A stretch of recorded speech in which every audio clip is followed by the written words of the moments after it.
It's hard to keep track of the latest cyber hack. This week, Russia was reportedly behind the hack and release of U.S. Olympians' medical records. Some claim the worst is yet to come. But when it comes to recruiting cyber soldiers to do battle in the war on the web, the federal government is missing some of the best talent. Full Measure contributor Josie Sturman has a surprising reason why. John Chase is never going to fit the mold of a buttoned-down FBI agent. He didn't go to college. He admits he used recreational drugs, and he has a criminal record. Chase does have one vital component in his skill set. In just one day, he developed a program to dig through social media data and expose thousands of accounts linked to ISIS.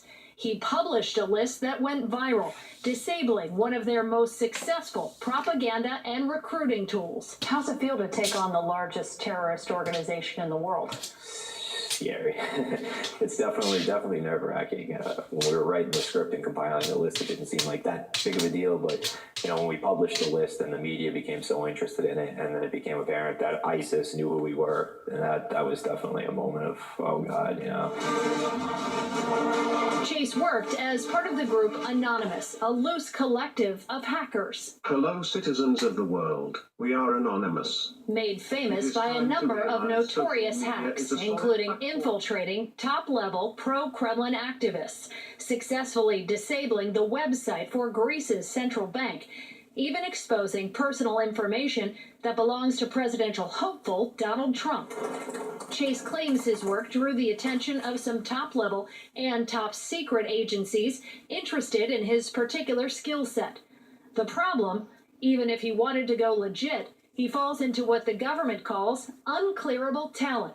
The hurdle, at least for the FBI, 4 questions to pass the background check. Have you used marijuana at all within the last 3 years? Have you used any other illegal drug in the past 10 years? Have you ever sold any illegal drug?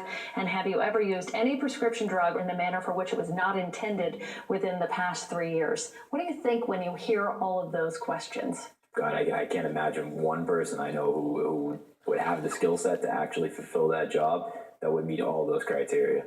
I know I wouldn't. It's that culture clash that's keeping hackers with sorely needed skills, hackers like Chase, on the dark side. We're trying to do a better job, right? We're trying to increase the candidate pool. But yeah, there's that baseline that we are not willing to go below. David Johnson leads cybersecurity operations for the FBI.